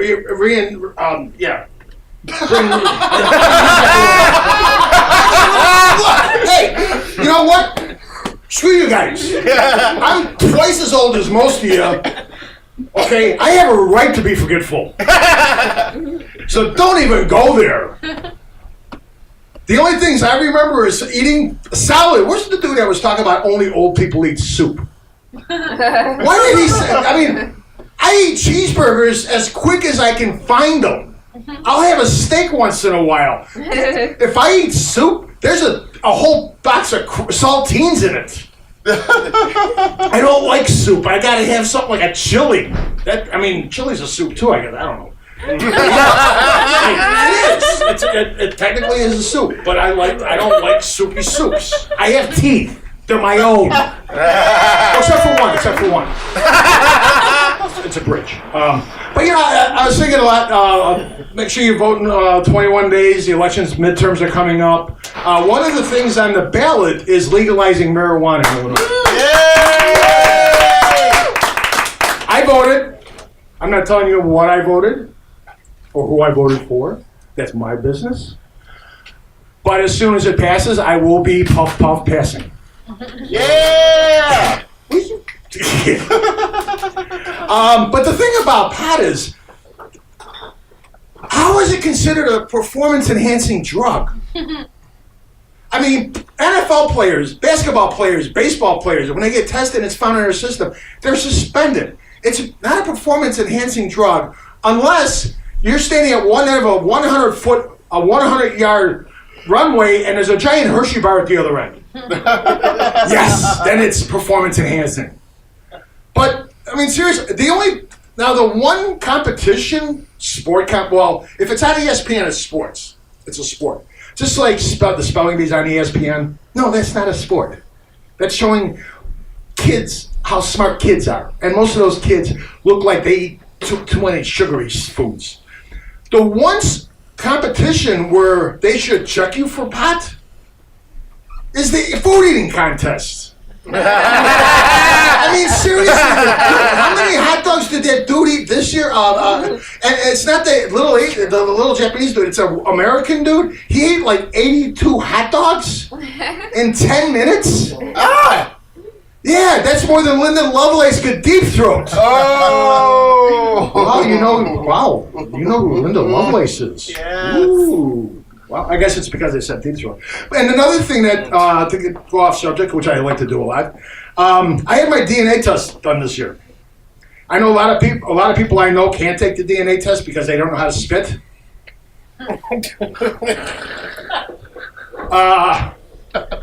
But basically, I found out I know what I am. I knew it before then. I'm basically Polish, half Polish. The rest is somewhere in Asgard, and I am a Groot. But I hate to see Trump supporters. Yeah, I'm going to go there. I hate to see Trump supporters take the DNA test because they will really start hating themselves, especially when they find out their racial backgrounds. Yeah, that's going to be fun. And then Papa John's is no longer affiliated with the White House. So whenever Sarah Huckabee Sanders calls for pizza at Domino's, no, we're not delivering. Someone look in the garbage and see what's left over. That's what the White House gets now. So I'm going to give it back to Thomas. Thank you very much. Yay! Bill Burns, and he'll be doing a fundraiser here at Shakers Friday, November 9th. Give him a round of applause. Oddly enough, Phil, you mentioned the South and the racism, and I ended up in Parker, Colorado, and that's not the South, but it was 99.9% white. I was friends with the one black kid, and there was some kid that liked to be as racist as possible, and I looked at him and I'm like, you're just a little bit redder than Smokey Robinson. Are you sure about your heritage? And through the wonders of Facebook, he had a rude reawakening. Anyway, let's keep it going. Our next comedian, he does not let me anywhere near his wife because all we'll do is talk about shoes. Give a round of applause for Peter Daniel. All right, it's good to be here. When I was growing up, I was a big fan of Superman. That was my hero. That was my superhero that I was into as a little kid when I was like 5, 6 years old. Then I got to be a teenager and I was into Batman. He's a billionaire. He got 2 nice cars, right? He's hooking up with models every night. It's like, yeah, that's everything a teenager wants to be. When I was in my 20s, I lost my house during the recession. I'm like, you know what? The Joker's making a lot of good points right now. Really starting to see it from his side. But I was on the way to the show here, and I'm sitting in traffic, and I'm like, God, if I had a Thanos glove right now, like, half these people get this gonna make it on time. So I'm like, I'm a team Thanos, is what I'm trying to say. I play a lot of practical jokes on my mom. She's a very gullible lady, so I like to see what I can get away with. I think I took it too far this year, though, because right at the beginning of September, when the pumpkin spice latte came back, I convinced my mom that the Starbucks in black neighborhoods also serve a sweet potato spice latte. But what I didn't know is that her new boss at work was African American, so the next week when they did a Starbucks run in the office, my mom just casually was like, oh, you probably want a sweet potato spice latte. And now she collects unemployment. That's what we call a whoopsie daisy. Took it a little too far that year. I was dropping off my oldest, my 15-year-old daughter, to her mom on New Year's Day this year. And as I'm dropping her off, I pull into the driveway and she goes, I need you to come into the house. I need to talk to you and I need to talk to mommy. It's really important. And my heart sank because I'm like, oh, we're Mexican. She's pregnant. Like, I'm only 36. I was a young dad. I'm going to be a young grandpa. You know what I mean? Like, statistically. So I go away and I'm trying to find the silver lining. Like in Illinois, if your kid has a kid, you don't have to pay child support anymore. I'm like, yeah, all right. Way to be daddy's little girl. You did it. But help me, I'm sitting there, I'm listening, but instead the bombshell that was dropped on me New Year's Day is when she said, I'm not a girl. I don't identify as a girl. I identify as a boy, and I am transgender. And I'm going to be honest with you guys, I failed that moment hard as a father. Because what I should have said, what I wanted to say in that moment was, look, you are my child, and you are a part of me, and I will love you unconditionally and always, no matter what. But what slipped out of my mouth was, wow, you took New Year, New You to another level. That was the wrong thing to say. The only way I'd make that moment more awkward is if I would have been like, hey, when I told you that you needed to grow an extra 6 inches to be successful in basketball, I should have been more specific. Right? That's the only way that gets more awkward. But I'm not gonna lie, after he came out, I did go through a little bit of a funk. I went through a little bit of a depression because my future had been blown up, right? The day when my kid was born, I had an idea of what my future was gonna be, and that changed in an instant. Now, you gotta process that. I don't think people understand that. And so, but what helped me come out of that funk was one of the weekends when it was my turn to have him, and we're having family dinner, and we're sitting down, and we're all just around the table, and I'm looking at my family, and it's me, and it's him, and it's my wife, and my wife and I have 2 boys together. And that's when I realized that I am such a man that even when I make a girl, it's a boy. That's how manly I am. You know what I mean? Like, yeah, all right. He had been dealing with anxiety and depression, and we didn't know why since he was 9 years old. He had been in and out of therapy, and it was because he was hiding a part of himself that he didn't know how to articulate. He didn't have that skill set yet. And when he finally came out, the family had been so supportive, and it made a big difference in his life, like a 180 turnaround in how he was doing in school, in his relationships, and it was great to see my kid finally smile for the first time in years. And I remember we were shopping openly in the boys section at Target, getting clothes, and he's just doing better, and I'm feeling great for him. I'm feeling like he's getting better, right? And then we got to the hygiene aisle, and he went straight for the Axe body spray, and I was like, oh, screw you. No, I don't care that you're trans, but I am not raising a douchebag. Not in my house. He does still have a lot of mental health issues. The kid has been in a pretty bad hand, and it sucks for him. And it sucks to have to parent a child like that because you can't raise them the way you raise a child that doesn't have those issues. You know, I mean, he's got depression, he has anxiety, he has bipolar disorder, among some other things. And on top of that, he's also a trans male trying to navigate the world as a 15-year-old like that. And so he's just been dealt kind of a bad hand to go through everything. But as a parent, you're also kind of always waiting for the other shoe to drop because he's not like every other kid. He can't maintain relationships. He's always quitting things when they get hard. Like he quit basketball, he quit baseball, he quit soccer, he quit the cello, he quit piano, he got 1 period, he quit being a girl. And but you're always waiting for the escalation for the other shoe to drop, and that's what you live with, the dread as a parent. And it happened to me a few months ago. It was the beginning of the summer. I'm on the road, and I'm about 6 hours away from the city, and I'm in a small town that doesn't get good signal, so until I get back to my hotel after the show is when I can look at my messages. And that's when I got the message from his mom that said, he's okay now, he's fine, but he did try to self-harm and cut himself. And my heart broke. That's what I've been dreading for the longest time. And I just book it back to the city to come back so I can visit him as soon as the hospital visiting hours are open. And I walk in and I'm waiting to see the worst, and I look at him, but there's no bandages on his hand, but they said he cut himself. Nothing around his wrist. And I'm like, show me your wrists. And I'm looking at him and I'm like, a cutter? Dude, you didn't even break the surface. You're barely a scratcher. Like, I already told you he can't commit to anything, right? Like, there's no follow through in this kid. I don't want him to kill himself, but make the doctor earn that copay, buddy. That's expensive. All right, I've been Peter Daniel. Thank you so much. Enjoy the rest of the show. Peter Daniel, everybody, give him a round of applause. Yes. We're going to bring up our next comedian. I was inappropriate with her when I first met her. I loaned her a paper clip, and she was doing something on a dashboard, and we kept getting odd looks. And I was like, well, white women. Give a round of applause for Ashley Lusk.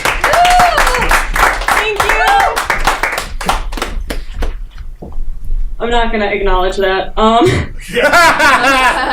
You guys don't need to know. You're better off not knowing. Recently, though, I dated a man who was 20 years older than me. Because that's always a good idea. It's a bad idea. Why? Because it was weird walking down the street with him, right? Because I always thought people thought he was my dad. And then I was like, wait, we look nothing alike. Maybe my stepdad. And then I always realized, my mom can do better. And I was like, maybe people think like I'm his sugar baby, right? And then I realized, who makes all the money? I have an office job, 9 to 5. I'm doing just fine. But I remember one of the last fights we had was because I found out he dated one of my friends before. He asked one of my friends out before me to see a movie. Right? That sounds like a wonderful date, to see a movie. For our first date, he took me to a bar to drink water. We're both sober. We are both sober over a year, right? And then he took me back to his parents' place to watch YouTube. We saw his mixtape. It had 15 views, so I know he had 15 dates before me. I was really upset. He offered my friend a great date, and I didn't even get a Netflix and chill. Yeah, I just YouTubed an odd. It was bad. I remember him telling me the worst thing I could possibly do to him was block him on Facebook. Right? That was the worst thing I could do to him. Has he not seen 48 Hour Mystery? Like, if blocking him on Facebook is the worst thing I could do to him, I am clearly not a threat. I'm clearly not a threat. I did tell one of my friends, the guy I was dating, he looked at me because he knew him. His first reaction was, "So you're saying I had a chance?" And I was like, "No, John, you didn't have a chance." And he's like, "No, I'm way better looking than that other guy. I had a chance. Ashley, I respect you now. I can't be sliding into those DMs." He did anyway, though. I got a picture. I wasn't expecting it. That's what it's like being a girl. I used to work at Chuck E. Cheese. Anyone heard of Chuck E. Cheese? Yeah! That's where I started being sad. Yeah, we solved everything at Chuck E. Cheese using a token. If a game was broken, we'd give you a token. If there was hair, if you found the hair in your pizza, we'd give you a token. It solved everything. We had a thing called Kid Check, which meant we wouldn't let the runners leave. But we're only human. Every once in a while, we'd let a little toddler go. One time, there was a 2-year-old who ran out into the street, and we were like, "Oh my God, he's gonna die!" But thank God the little boy was good at Frogger. Because if not, we would owe his family 2 tokens. And that's just like way too much. It's way too much. I dated a boy who worked at Chuck E. Cheese, because dating where you work is always a good idea. I'm full of good ideas, take note. Good ideas. No, but I dated this boy, Alex, and he came in one day at Kid Check while I was there with another coworker. All right, and I thought he was just saving on gas money. I was like, "Oh, I'm going to get a fancy date tonight." No, it was cold. They took off their scarves. They both had hickeys. It took me 25 minutes to realize he had cheated on me.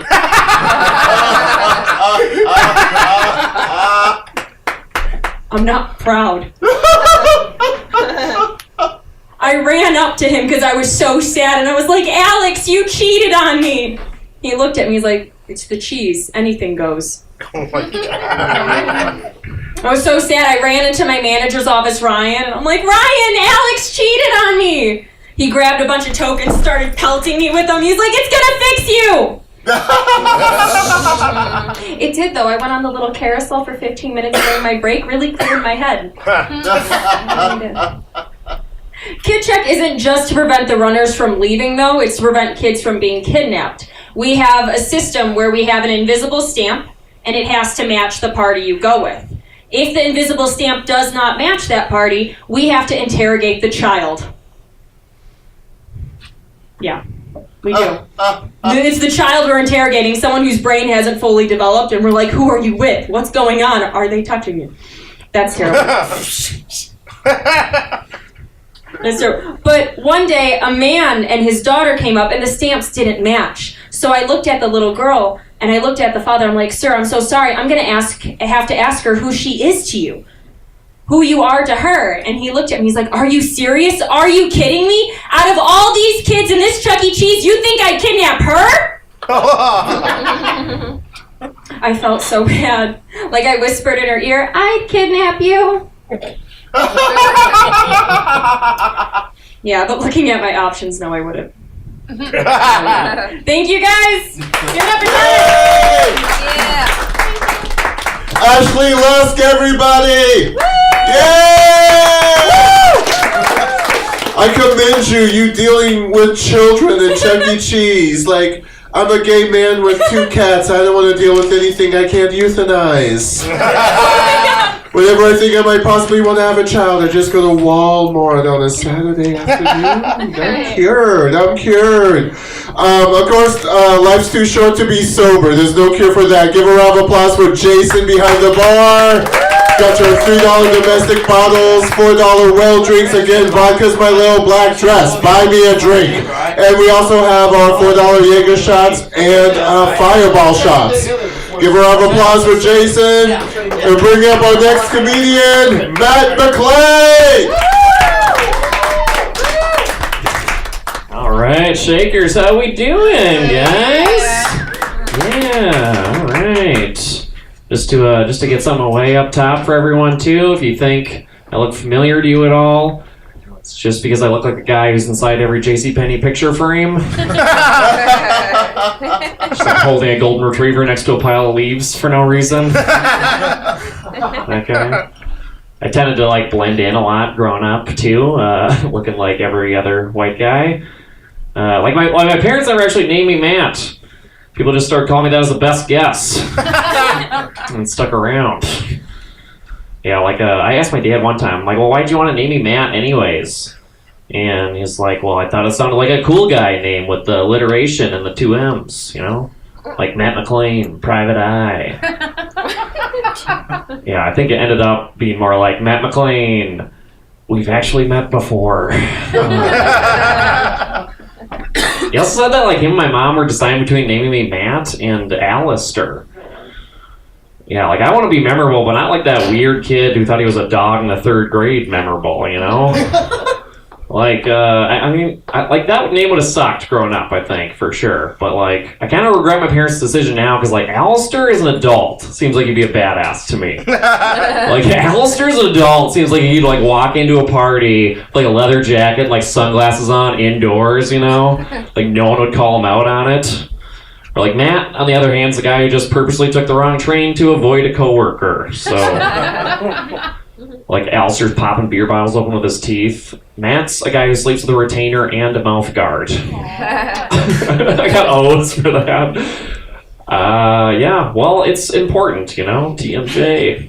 We're doing it. Anyone else? Anyone else grind their teeth? I hear that's like a big problem, apparently. Like millennials now are grinding their teeth way more than we like used to because we're just like stressed to the bone all the time with anxiety and like it's never okay. This is not what I want to talk about. Yeah, like I'm from northern Minnesota originally. That's what I want to talk about. Ashley, are you from Minnesota? You just have long O's, a little bit. I don't know. I thought I just sensed the accent. I'm like maybe there's one of us here. Where like some people know it as like the land of 10,000 lakes. White people, yeah, not at all diverse up there. But it is like a nice place to grow up though. It's kind of because like everyone's super nice. Like my dad especially was like very very nice. I've rarely ever seen him get angry. Like even his road rage is super nice. Like someone will cut him off and he'll just be like, "Go! It's your world, sweetheart." Like it's like Minnesotan for like you're inconsiderate and I want you to die. But like I don't know, it was a kind of weird place to grow up. But yeah, he was pretty nice though. I feel like I got too nice as a result of it though. I got like way too nice in that environment. It's like my friends are way too nice too because like going out to eat is always the worst. We just try to accommodate everyone way too much, you know? Yeah, like even this weekend, I was like to my buddy, I'm like, can we do that barbecue place this weekend? Can we do that? He's like, nope, Jen's vegan. We can't do it. I'm like, okay, how about that taqueria around the corner? Can we do that one? He's like, no, there's no organic option for Carrie. Can't do that either. I'm like, okay, how about that Jewish deli at least? Can we do that? He goes, nope, Ken hates Jews. Everyone knows that. You know, I felt bad.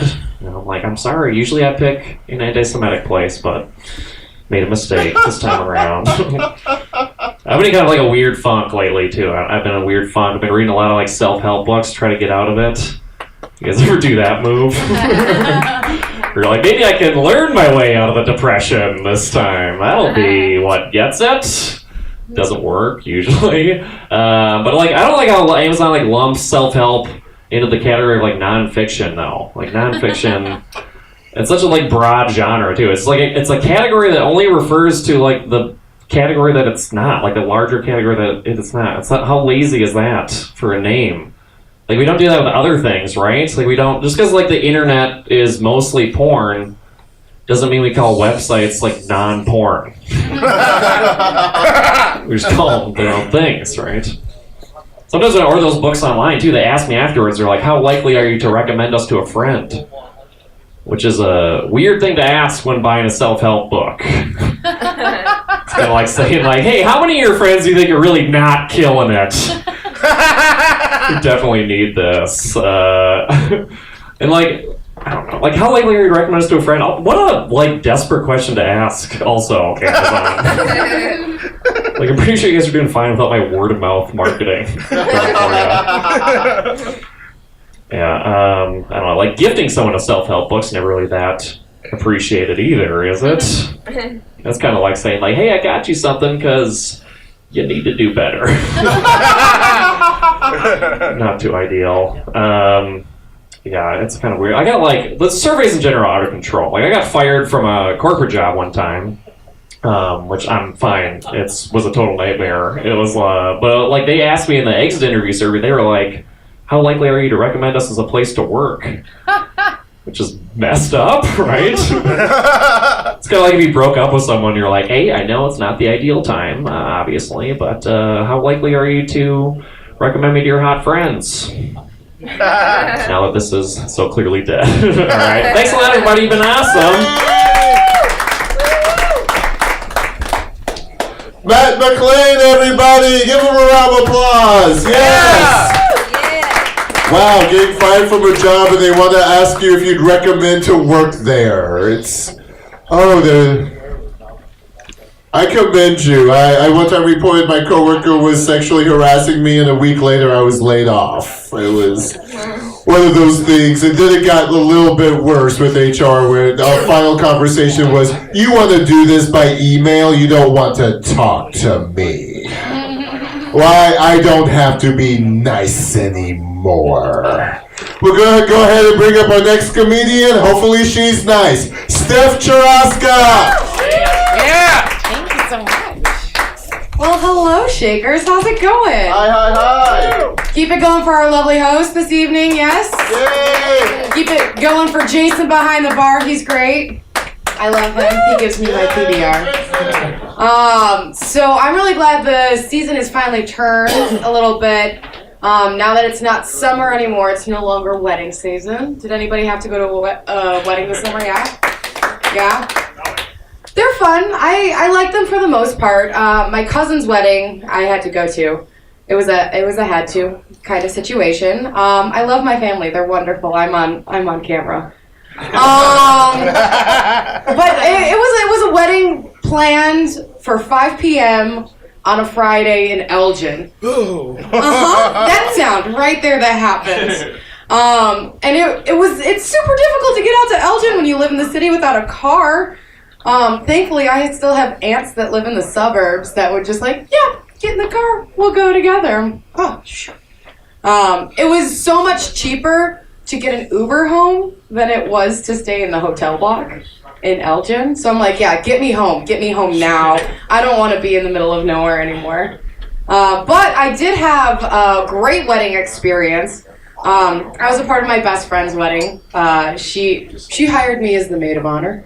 She knows I'm a resident badass event planner type person. So she's like, yeah, no, you get to be the maid of honor. I know everything will get done if I bring you on board, for sure. Perfect. And for a bachelorette party, that's like the biggest thing you get to plan as the maid of honor, and it's so much fun. I loved it. And the bride, she's a theater person, so all of her friends are all throughout the country. We all like know each other are awesome, but like have no idea what our like whole power hierarchy bull stuff is.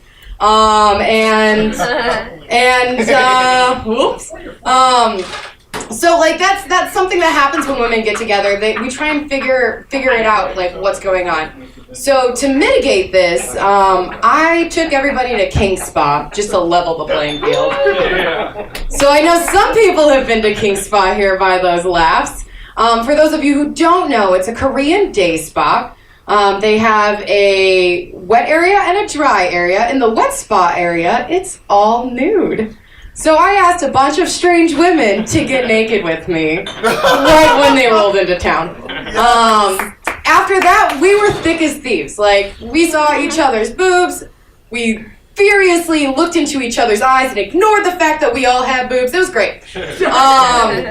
But when the wedding comes around, it was just perfect. We all rolled into the room. We knew what was going on. We're here to support the bride, make sure everything goes right. So comes the wedding day itself. And when you're in your 30s, weddings are like 4 days long.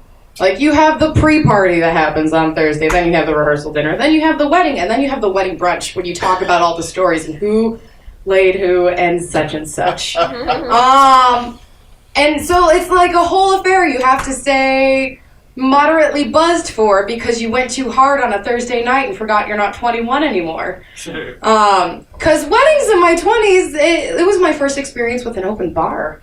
And that meant I blacked out in about 10 minutes off of champagne. It was great. Woo! Another big contrast between weddings in my 20s and weddings in my 30s. Weddings in my 20s, I was a wallflower. I had no confidence, had no idea what I was rocking here, no idea. So like I was in a pretty dress and be like, oh my god, who's gonna take me home tonight? Like, I'm a little drunk, you're a little drunk, let's just dance and make out on the dance floor like they do in every single 90s movie. Because that was my basis for how romantic relationships worked. In your 30s, when you're the maid of honor, you get to go, you're coming home with me tonight. His name was Tank. And I was like, okay, so tell me, like, what about you is Tankly? Like, what about you is Tankly? Like, tell me more. Oh, I just drank some beer out of a fish tank in college. That's cool. Neato. You're still tall, dark, and Irish looking, so you're still coming home with me. And he was such a champ. He was such a champ. When he got the Uber home, he got an actual Uber instead of an Uber pool. So I'm like, grade A right there. Watch out. Got home, helped me pull all the pins out of my hair. Like, not with man paws, but like gentle fingers. I'm like, this bodes well for later activities. And then we took the party upstairs. I neglected to tell him that I was on my period because I was a little bit wedding horny and didn't really care. Thank God he didn't either because he earned his red wings and went down on me.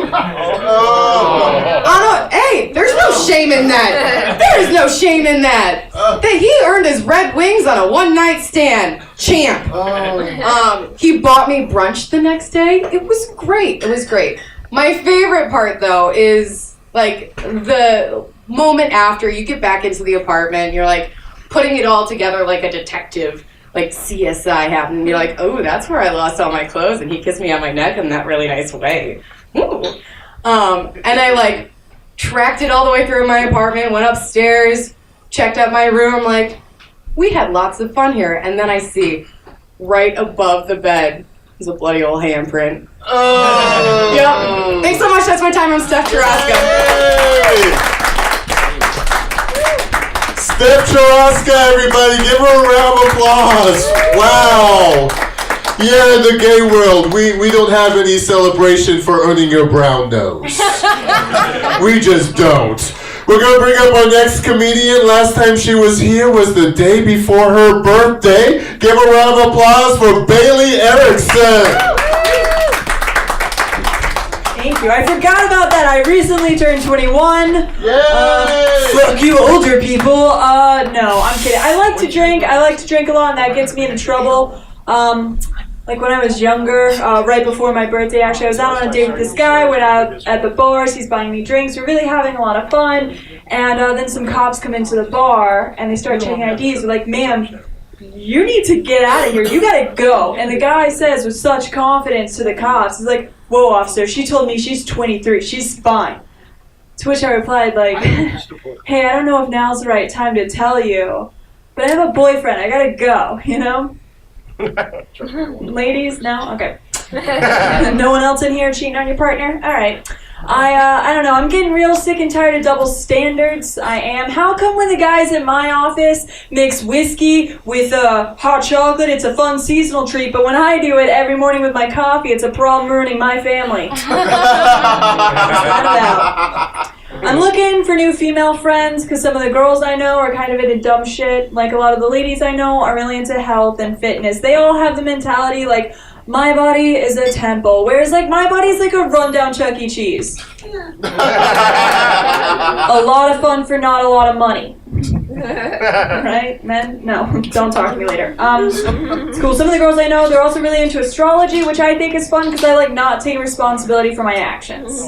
Like you'll be hanging out with me and you're like, Bailey, you're kind of a bitch. No, I'm a Gemini, you know? It's great. I want to see how it works out in real life. I want to get pulled over by the cops and have somebody come up to my front window and be like, ma'am, you just ran over 2 kids. And then my response is just like, I know, I'm such a Pisces today, aren't I? It's crazy. It's going great for me. Ladies, anyone? Okay. No one else out here hitting kids? What do you guys want to talk about? What's on your mind? Ooh, pumpkins. I have no crowd work for that. Jesus. No bits? All right. Crowd work's done. What about you guys? Dating? Crazy. Dating. Dating's cool. I like dating in Chicago. I was out at the bars the other night in this really fun see-through mesh shirt. And this guy came up to me and he looked directly at my tits. And he's like, there's just something about your personality. To which I got offended because I did not spend $42 on that shirt for him to talk about my personality. I felt the patriarchy laughing at that joke. Like, right, you know.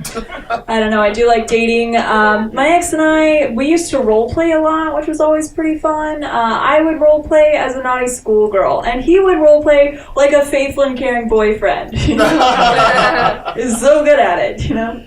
I am seeing somebody now. We were kind of getting into an argument the other day in the car, like driving around, just fighting back and forth. And I was like, hey, if you don't knock it off, I'm going to ruin your life. And he's like, what are you going to do, cheat on me? And I just laughed because there I am. Ladies, come on, ruining your partner's sense of trust. Anybody? Just me? All right. Who do you feel bad for in that joke? All right. I don't know. Let's see.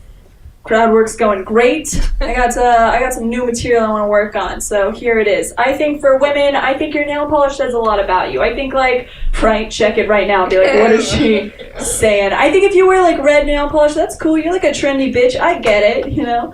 You're hot. If you wear like dark blue nail polish, like blacks or something, you're alt. You're cool. Cooler than me. It's fine. I think if you like bite your nails, that says one thing. You do meth, you know. I can say it. I do meth. You know? I'm pretty heavy into meth, you know? After the show, me and you? All right. Really? Okay. I'm looking for new female friends. It's a bit. I don't know. It's cool being out here. You know, it's hard being a female comic, I think. A male comic came up to me recently and he was like, you know, I think lady comics get more laughs because people, they're just faking laughs for you because you're a girl. And as a female comic, I wasn't too upset because I figure if you guys can fake a laugh for me, I'm fine with all the women faking orgasms for them. You know, I'm fine with it. I think faking an orgasm is a lot like any time you talk to anyone about the latest Kanye West album. It's just like, yeah, that was so good. You know, it was really deep. You know, you really... All right, Chi-Town, born and raised Kanye West. Not a fan of his material. I get it. It's loose up here. How's it down here? What's it like over here? Is this ruining the recording? I'm gonna try to. No, I'm kidding. I know it's FCC regulations up here, so that means I can get pretty close to the F word, but not all the way there. This is freaking cool, right? Yes! I'm all, what's on your mind this evening? Politics? Well, I think I'm off the stage now. I'm not going back up.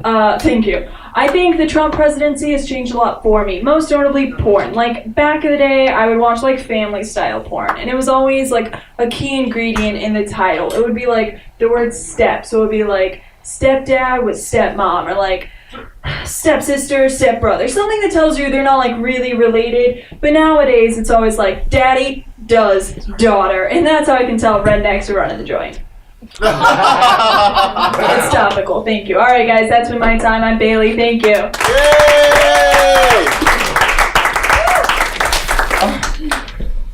Bailey Erickson, everybody, give her a round of applause.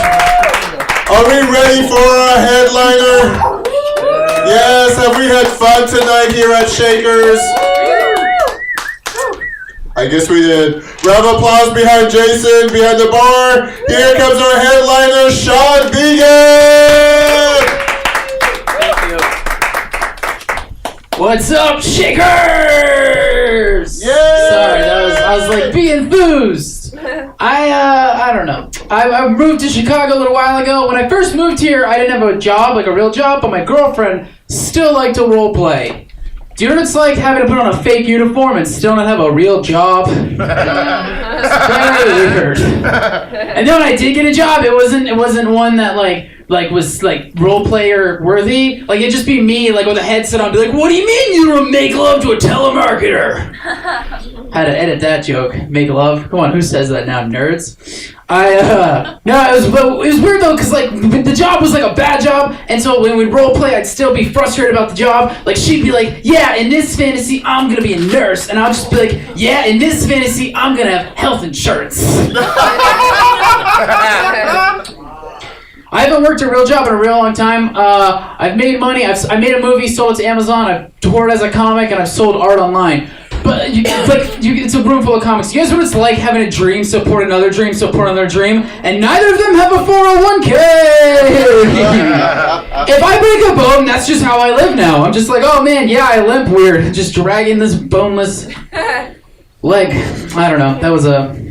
I ran out of steam. No, I used to pay rent off of creative endeavors. I lived in Florida, so rent was just like seaweed and $half. That's it. I don't know. People, when I can make fun of Florida because I'm from Florida, but when people make fun of Florida, I get really I take pride in it. It's a weird thing to have like civil pride about. But like, because they'll be like, "Oh yeah, you're from Florida. You know what meth's like," and I'm like, "Haha, no, I'm lower middle class. I know what coke's like."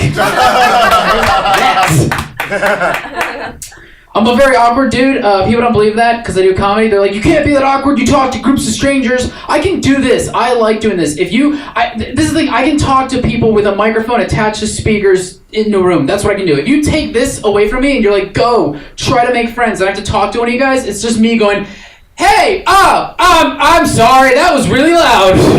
Here's $8. I tried." And my arms go straight up. I was walking through Target the other day, and this lady thought I was I worked for Target because I was in a red shirt, and she's an idiot. So she ran up to me and aggressively was like, "Target guy, where are the bagels?" Which I thought was very rude. It's very rude to But then I saw like the bagels over there, and I was like, "Help her out. Say small words you know how to pronounce. Point and get out of here. That's what you're gonna do." But I messed up because I was just like, "The bagels are over there. Oh man." And I said the "oh man" part too. I pointed like this and I said "oh man" because we were both a little disappointed in me. What I think what happened was all my thinking thoughts went neck up and my body was like, "Do whatever, nobody's watching." And that was this point. It was this weird awkward point that nobody on the radio is going to get. It's really awkward. Just picture Tweety porting. That's it. Porting. I don't know. I feel like the only time it's appropriate to point like this is if you're on an elevator and the guy next to you farts and the guy in front of you is like, "What? You think it was that guy?" I'm sorry. I have vision in one eye, blind in one eye, survivor, I know. But no, I'm blind in one eye.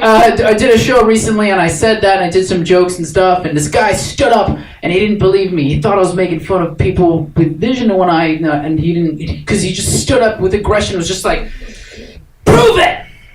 Like he wanted me to prove it. I didn't know how to do it, so I was just like, "I don't know, go over there, do something and watch me not respond." He got really aggressive and he was like, "How did you become blind?" And I was like, "An accident." He was like, "What happened?" I was like, "I was bored. I don't know." It was very weird. That's why I don't do crowd work at shows. I didn't know the people, I didn't know having vision in one eye wasn't the norm. Like I thought everyone saw the world like I did. Like I thought this eye is for seeing people and this eye is for seeing ghosts. So far no ghosts. was dating a girl, and she broke up with me, and the last thing she said to me was, she's like, you know, you'd be really attractive if you weren't blind in one eye. And I was like, yeah, well, you'd be attractive if I was blind in both eyes. And then we moved to Chicago.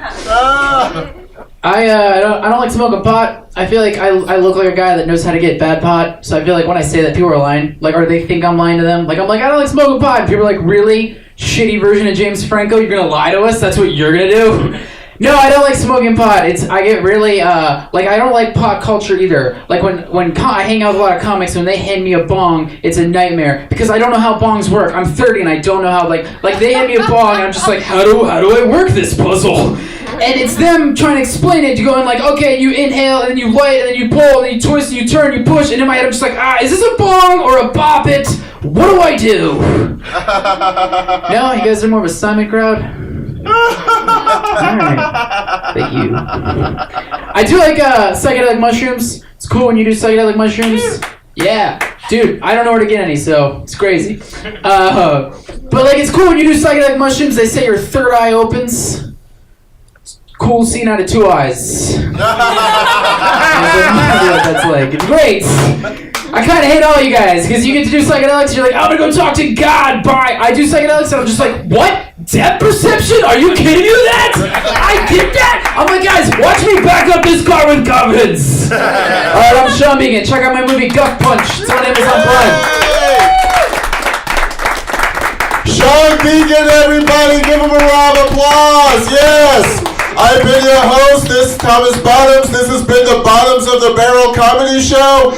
Keep the applause going for Sabeen Sadiq, Aceves, Nick Ryback, James McKinley, Harry Breitner, Nick Mayer, Steven Springer, Jeff Brumfield, Ahmad Daniels, Phil Burns, Peter Daniel, Ashley Lusk, Matt MacLane, Steph Charaska, Bailey Erickson, and Sean Biagan, everybody. We do this every month, third Tuesday of the month. Round of applause for Jason behind the bar. This has been Bottoms of the Barrel. Next time you leave your house, try and be a decent person. Bye.